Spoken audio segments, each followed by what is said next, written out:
જય શ્રી કૃષ્ણ, રાધે રાધે. મિત્રો, ચોથા શ્લોકની અંદર ભગવાને આસુરી સંપત્તિના લક્ષણોની વાત કરી. 16મા અધ્યાયના પહેલા 3 શ્લોકમાં દૈવી સંપત્તિ અને પછી ચોથા શ્લોકમાં આસુરી સંપત્તિના લક્ષણ, એમાં દર્પ, ઘમંડ અને અભિમાન એમના વિશેની, અજ્ઞાનતા, ક્રોધ વિશેની અને પારુષ્યમ વિશેની વાત કરી. હવે ભગવાન આ બંને દેવી અને આસુરી સંપત્તિના ફળાદેશની, એનાથી શું ફળ મળે છે એમની વાત કરતા 5મા શ્લોકમાં કહે છે કે દેવી સંપત્તિ વિમોક્ષાય, દેવી સંપત વિમોક્ષાય નિબંધાય આસુરી મતા મા શુચ સંપદમ દેવીમ અભિજાત અસી પાંડવ. ભગવાન અર્જુનને કહે છે કે દેવી સંપત વિમોક્ષાય, દેવી સંપત્તિ મોક્ષ માટે છે, મુક્તિ માટે છે. નિબંધાય આસુરી મતા, અને આસુરી સંપત્તિ છે એ બંધન કરનારી, મતા એટલે મનાઈ છે, એમને માનવામાં આવી છે. ભગવાન કહે છે પાંડવ, હે પાંડવ, હે પાંડુના પુત્ર અર્જુન, મા શુચ, હે પાંડુપુત્ર અર્જુન, દેવી સંપદ અભિજાત અસી, અસી એટલે તું છો, દેવી સંપદમ અભિજાત, દેવી સંપત્તિને પ્રાપ્ત થયેલો અથવા તો દેવી સંપત્તિ સાથે જન્મેલો છે.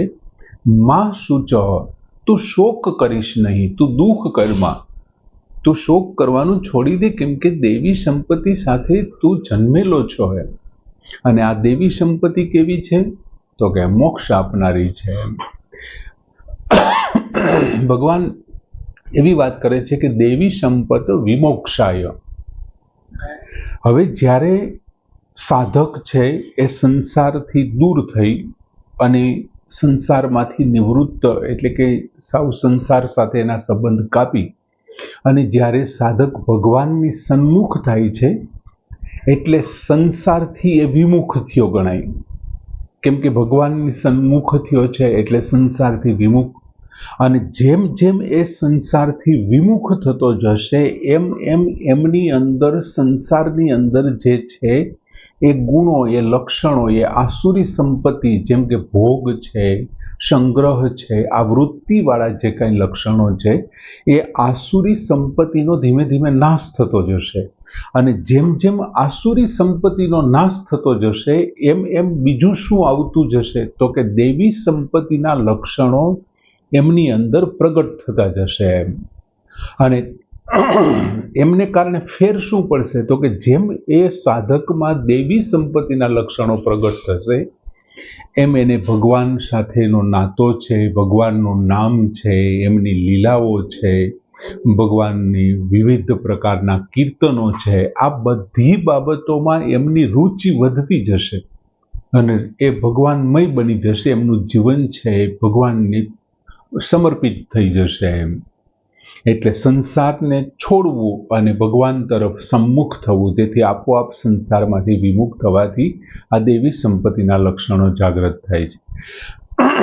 બીજું, જે કોઈ સાધક છે એ સાધકનો ઉદ્દેશ્ય પરમાત્માને પ્રાપ્ત કરવા માટેનો ઉદ્દેશ્ય જેટલો દ્રઢ હશે તેટલો પરમાત્મા સાથેનો સંબંધ એમનો પ્રગટ થઈ જશે. તમારો ઉદ્દેશ્ય જેટલો દ્રઢ, ગોપીઓને ભગવાન કૃષ્ણને પ્રાપ્ત કરવાની તીવ્ર ઉત્કંઠા હતી એટલે ભગવાન પ્રાપ્ત એમને થતા હતા. એમ જ્યારે સાધકનો ઉદ્દેશ્ય દ્રઢ હશે તેટલું પરમાત્મા સાથેનો સંબંધ પણ એમની મેળે પ્રગટ થતો જશે. અને એ પરમાત્મા સાથેનો સંબંધ પ્રગટ થયો એનો અર્થ શું થયો? તો કે સંસાર સાથેનો જે એમણે માની લીધેલો સંબંધ છે, ખરેખર તો એમની સાથે સંબંધ હતો જ નહીં, એમણે માની લીધો છે. અને માની લીધેલો સંબંધ છે ને એને તમે ગમે ત્યારે તોડી શકો, કેમ કે તમે નક્કી કરેલો છે ને માની લીધેલો છે, એને તોડી શકો. અને એ જેવો તૂટશે એ જ સાથે એમની અંદર રહેલા જે આસુરી સંપત્તિના લક્ષણો છે, આસુરીના ગુણો છે, એ નાશ પામશે. અને એ નાશ પામશે એ જ સાથે શું થશે? તો કે જેને ભગવાને મોક્ષનું સાધન કીધું ને, દેવી સંપત્તિ વિમોક્ષાય, એ મોક્ષના સાધન રૂપ દેવી સંપત્તિના ગુણો એમની અંદર આપોઆપ પ્રગટ થવા લાગશે. બીજું, દેવી સંપત્તિથી એક ખાલી માત્ર એક સાધકની વાત નથી. ભગવાન અહીં એક ખાલી સાધક માટે નથી. એ સાધક મારફત એ મનુષ્ય છે એ ભગવાનનું સૌથી શ્રેષ્ઠ સર્જન મનાય છે. તો એમની અંદર દેવી સંપત્તિના ગુણો પ્રગટ કરી અને ભગવાન એમના મારફત દરેક પ્રાણીઓનો ઉદ્ધાર કરવાની વાત કરે છે. દરેકનો ઉદ્ધાર. જેમ કોઈ કુટુંબની અંદર બાળકો હોય, સ્ત્રીઓ હોય, વૃદ્ધો હોય, પણ કુટુંબના ભરણ પોષણની જવાબદારી કોઈ એકલો વ્યક્તિ કરતો હોય છે, સમગ્ર કુટુંબને નિભાવતો હોય છે કે નહીં, એમ મનુષ્ય દેવી સંપત્તિના લક્ષણો પ્રગટ કરી અને બાકીના બધા જ પ્રાણીઓ છે એ બધાનું જેમ પેલો કુટુંબનો સભ્ય ભરણ પોષણ કરે છે, એમાં બધાના ઉદ્ધાર માટેના પ્રયત્ન કરે છે અને સેવા કરી વિવિધ પ્રકારના સંસારના દરિદ્ર નારાયણની સેવા કરી અને જો ધારે તો ભગવાનને પણ પોતાને વશ કરી લે છે. બીજા પ્રાણીઓને તો એ પોતે વશ કરે છે, પણ ભગવાનને પણ પોતાના કહ્યામાં લઈ લે છે અને વશ કરે છે. આમ બધા માટે પ્રાર્થના કરે છે અને એટલા માટે શું થાય છે કે મોક્ષનો અધિકારી બને છે અને બીજાને પણ મોક્ષ પ્રાપ્ત થાય. આપણા શાસ્ત્રોના, આપણા ઋષિઓએ એ જ વસ્તુ કીધું, સર્વે અત્ર સુખીનઃ સંતુ સર્વે સંતુ નિરામય. બધા, હું તો સુખી છું, હું નિરામય છું, તો મારી સાથે બધા થવા જોઈએ. માં કશ્ચિત દુઃખ ભાગ ભવેત. કોઈ પણ દુઃખનો ભાગીદાર ન થવો જોઈએ. ભગવાને બીજી વાત એ કીધી કે નિબંધાય આસુરી મતા. આસુરી સંપત્તિને બંધન કરનારી માનવામાં આવે છે. જે ખરેખર જન્મ અને મૃત્યુનું કારણ છે એનું નામ શું છે તો કે આસુરી સંપત્તિ છે. વિવિધ પ્રકારના જે આસુરી સંપત્તિના 6 લક્ષણ ભગવાને કીધા હતા. ઘમંડ છે, દર્પ છે, અભિમાન છે, પારુષ્ય છે, અજ્ઞાન છે અને ક્રોધ છે. આ જે 6 લક્ષણો છે એમનાથી શું પ્રાપ્ત થાય છે તો કે જન્મ અને મૃત્યુ. એ આસુરી છે. જ્યાં સુધી માણસની અંદર અહમતા ઓગળતી નથી, જ્યાં સુધી હું અને મારાપણું છે એ ઓગળતું નથી ને, ત્યાં સુધી એમની અંદર શ્રેષ્ઠ ગુણો હશે. કદાચ માની લ્યો કે એમની અંદર દેવી સંપત્તિમાંના કોઈ શ્રેષ્ઠ ગુણો હશે, તો એ શ્રેષ્ઠ ગુણોથી એમને શુભ ફળ પ્રાપ્ત થશે, ઊંચા કદાચ લોક પ્રાપ્ત થશે. પણ એ વ્યક્તિને ફરીથી પાછું જન્મ મૃત્યુ માટે તો આવવું જ પડશે. એમને એનાથી મુક્તિ તો નહીં જ મળે. શું કામ મુક્તિ નહીં મળે? કેમ કે એમની પાસે જે છે એ બધું કેવું છે? સંસાર, જન્મ મૃત્યુનું કારણરૂપ બધું છે. એ પ્રમાણે ભલે એની પાસે ઊંચા ગુણ હોય, ઊંચા ગુણ હોવા છતાં પણ એમને મુક્તિને પ્રાપ્ત ન થાય. દાખલા તરીકે કોઈ પણ બીજ છે તમે માટીની અંદર રોપી દો, જમીનમાં એમને રોપો છો, તો જમીનની અંદર માટી છે, જળ છે, એ ઉપરાંત હવા છે, તાપ છે, એ બધા થઈને એ બીજમાંથી અંકુર કે વૃક્ષ પેદા કરશે કે ફળ પેદા કરશે. પણ એ કેવા ફળ પેદા કરશે તો કે જેવું તમે બીજ વાવ્યું હતું ને એવા જ. તમે ગોટલી વાવી છે તો એમાંથી આંબાના જ તૈયાર થશે, એમાં કેરીના જ વૃક્ષો તૈયાર થશે ને એમાં કેરી જ આવશે, કેમ કે તમે ફળ એવું બીજ એવું વાવ્યું છે. એમ જો તમારી પાસે ઊંચા ગમે તેટલા ગુણો હશે, પણ તમે સંસારને પ્રાપ્ત કરવા માટે ભોગ છે, સંગ્રહ છે કે વિવિધ પ્રકારના સુખો માટે તમે આ સારા લક્ષણો હોવા છતાં જો એમનું વાવેતર કરશો તો એમનાથી તમને એ જ મળશે. સારો લોક પ્રાપ્ત થશે, પણ તમને મળશે તો જન્મ અને મૃત્યુ. તો આપણને પ્રશ્ન થાય કે તો પછી મુક્તિ પ્રાપ્ત કરવી કેવી રીતે? તો કે મુક્તિ પ્રાપ્ત કરવા માટેનું એક જ વસ્તુ છે કે બીજને તમે વાવો છો, પણ એ બીજ જો અગાઉથી બાફી નાખવામાં આવે, અગાઉ એને શેકી નાખવામાં આવે, બાળી નાખવામાં આવે અને પછી એમને જમીનની અંદર દાટી દો, તો એ ધૂળની સાથે ભળી જશે, જમીનની સાથે ભળી જશે, પણ એમાંથી કોઈ ફળ પ્રાપ્ત નહીં થાય, કોઈ વૃક્ષ નહીં પેદા થાય. એમ તમે કરેલા કર્મો છે, તમારું સંસારની અંદર જો તમે એ પ્રમાણે તમે વાવેતર કરો છો ને, એ બાફેલું કે શેકેલું હશે ને, તો એમના કોઈ ફળ પ્રાપ્ત નહીં થાય, માટી સાથે ભળી જશે. એ જ રીતે આ તમારા સંસાર સાથે ભળી જશે. સંસારની અંદર જ બીજ છે નષ્ટ થઈ જશે અને એ મુક્તિનું કારણ બની જશે. હવે ભગવાને બીજી લીટીમાં બહુ સરસ વાત કરી કે મા શુચઃ સંપદમ દેવીમ અભિજાતસ્ય પાંડવ. હે પાંડુના પુત્ર, તું શોક કરીશ નહીં, કેમ કે તું દેવી સંપત્તિ સાથે જન્મો છે. હવે જો પરમાત્માને ઈચ્છવા વાળા એ દેવી સંપત્તિ હોવી જોઈએ.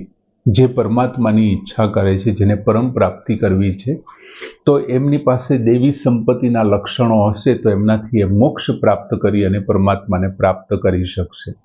બીજું, જેમની ઈચ્છા સુખ ભોગ છે, સાંસારિક સુખો છે, ભોગ છે અને સંગ્રહની વૃત્તિ છે, આવી ઈચ્છાવાળી જે છે તે આસુરી સંપત્તિના લક્ષણ છે અને એમનાથી બંધન પ્રાપ્ત થાય છે. હવે આવું સાંભળવાથી ભગવાન પાસેથી આ સાંભળ્યું કે દેવી સંપત્તિ કેવી છે, તો કે મોક્ષ આપનારી છે, આસુરી કેવી છે, બંધન આપનારી. તો પછી અર્જુનને શંકા ગઈ કે એલા, મારી અંદર તો દેવી સંપત્તિ જેવું કંઈ દેખાતું નથી, હું તો હાથમાં હથિયાર લઈને ઊભો છું, આ બધા લોકોને મારવા માટે ઊભો છું. બીજું, યુદ્ધની અંદર અર્જુનના આ મારા દાદા છે, ગુરુ છે, મામા છે, શાળા છે, સસરા, ભાઈઓ, આ બધા છે, એ તો કુટુંબ પ્રત્યેનો મોહ થયો અને મોહ લક્ષણ કોનું છે, તો આસુરીનું છે. તો અર્જુનને એમ થાય તો આ તો મારી અંદર તો આસુરી ગુણો ભર્યા છે, તો મને તો બંધન કરતા થશે. એટલે એક સ્વાભાવિક છે કે અર્જુનને શંકા જાગે. એટલે એ શંકાને દૂર કરવા માટે ભગવાન કૃષ્ણએ અર્જુનને દિલાસો આપતા એવું કીધું કે મા શુચઃ, તું શોક કરીશ નહીં. પાંડવ મા શુચ, તું શોક કરે. શું કામ શોક નહીં કરે? તો કે સંપદમ દેવી અભિજાતસ્ય, તું દેવી સંપત્તિને સાથે જ જન્મો છે, તારી અંદર જ એ છે. મા શુચઃ, તું એમની સાથે જ જન્મો છે.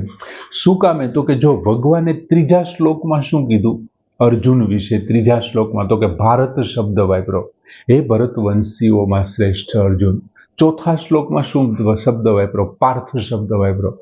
અત્યારે આ પાંચમા શ્લોકમાં કયો શબ્દ વાપરો? તો કે પાંડવ શબ્દ વાપરો.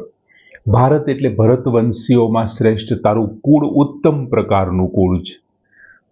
ચોથામાં શબ્દ વાપરો અર્જુન માટે પાર્થ એટલે પૃથાનો પુત્ર, દુઃખની અંદર પણ કોઈનું ખરાબ ન ઈચ્છતી હોય એવી માતા કુંતીનો તું પુત્ર છો. અને અહીંયા પાંડુ જેવા ધર્માત્મા રાજાનો તું પુત્ર છો, તો સ્વાભાવિક તારું કુળ, તારા માતા, તારા પિતા, આ ત્રણેયને કારણે તારી અંદર દેવી સંપત્તિ પડેલી જ છે, માત્ર તું જોઈ નથી શકતો. તું શોક કરમાં, તારી અંદર દેવી સંપત્તિ છે જ. બીજું, ભગવાન એક બીજી પણ બાબત અહીંયા સમજાવવા માંગતા હોય કે ભગવાને 2 વખત ગીતાજીમાં મા શુચઃ શબ્દ વાપર્યો. એક અત્યારે અહીંયા 16માં, એમાં શું કીધું ભગવાને 16મા અધ્યાયમાં કે આ દેવી સંપત્તિ છે એ શું છે? તો કે મુક્તિનું સાધન છે, મોક્ષનું સાધન છે. તો જો સાધનની બાબતમાં નિશ્ચિંત કરી દીધા અને 18મા અધ્યાયના 66મા શ્લોકમાં ભગવાને એવું કીધું, હું તારા બધા જ પાપ નાશ કરી દઈશ, તું મારે શરણે આવી જા. શોક કરમાં, તારે મોક્ષ જોઈએ છે, બધું છોડીને તું મારે શરણે આવી જા, તારા બધા પાપ નાશ કરીશ, બાકી તું શોક કરમાં. જો ત્યાં સાધ્યની બાબતમાં કીધું, અહીંયા સાધનની બાબતમાં, ત્યાં સાધ્યની બાબતમાં. આમ ભગવાને સાધન અને સાધ્યની બાબતમાં અર્જુનને નિશ્ચિંત કરી દીધો છે કે તું શોક કરીશ નહીં, તારી અંદર દેવી સંપત્તિ છે, માટે શોક ન કરો. બીજું, દેવી સંપત્તિ વાળાનું લક્ષણ છે કે તે ગમે તેવી પરિસ્થિતિમાં કેમ નથી, અનુકૂળ પરિસ્થિતિ હોય કે પ્રતિકૂળ પરિસ્થિતિ હોય, એ હંમેશા પોતાના કલ્યાણનો જ વિચાર કરશે, કે મારા આત્માનું કલ્યાણ થાય એમનો જ વિચાર કરશે. અને એટલા માટે તો અર્જુન યુદ્ધના મેદાનમાં પણ સતત પોતાના કલ્યાણ બાબતે જ વિચાર કરે છે. આ દેવી સંપત્તિનું શ્રેષ્ઠ લક્ષણ છે. યુદ્ધ ક્ષેત્રમાં પણ અર્જુન ભગવાનને બીજા અધ્યાયના 8મા કે 9મા કે 10મા શ્લોકની અંદર એવું ભગવાનને સ્પષ્ટ કીધું હતું કે ભાઈ, મારા માટે જે કંઈ કલ્યાણકારી હોય તત મે બ્રૂહિ, તે મને કહો. યત શ્રેયઃ સ્યાત નિશ્ચિતમ બ્રૂહિ તત મે, મારે માટે જે કલ્યાણકારી છે તે મને તમે કહો. યત શ્રેયઃ એતયોઃ એકમ તત મે બ્રૂહિ સુનિશ્ચિતમ, તેમાંથી કોઈ એક મને જે મારું શ્રેષ્ઠ હોય તે મને કહો, મારું કલ્યાણ જેમાં હોય. આમ પોતાના ગુણ છે એ અર્જુન નથી જોઈ શકતો. એની પાછળનું કારણ શું છે? તો કે એ દેવી સંપત્તિના ગુણ અર્જુન સાથે છે ને અભિન્નતાથી જોડાયેલા છે, એટલે નથી જોઈ શકતો. તમારી આંખમાં આંજેલું અંજન છે, આ આંજણને તમે પોતે ન જોઈ શકો, બીજા જોઈ શકાય. એમ ભગવાન કૃષ્ણ અર્જુનની અંદર દેવી સંપત્તિને જોઈ શકે છે, પહેલેથી જોતા આવે છે. એટલે કે છે, અર્જુન તું શોક કરમાં, મોક્ષનો તો તું અમસ્તય અધિકારી છો, કેમ કે તું દેવી સંપત્તિ સાથે જન્મેલો છે. આમ સરસ મજાનો શ્લોક ભગવાને રજૂ કર્યો છે અને શ્રેષ્ઠ આશ્વાસન અર્જુનને આપ્યું છે કે દેવી સંપદ વિમોક્ષાય નિબંધાય આશુરી મતા મા શુચઃ સંપદમ દેવી અભિજાત શ્રી પાંડવ. પૂર્ણ કરીએ. જય શ્રી કૃષ્ણ.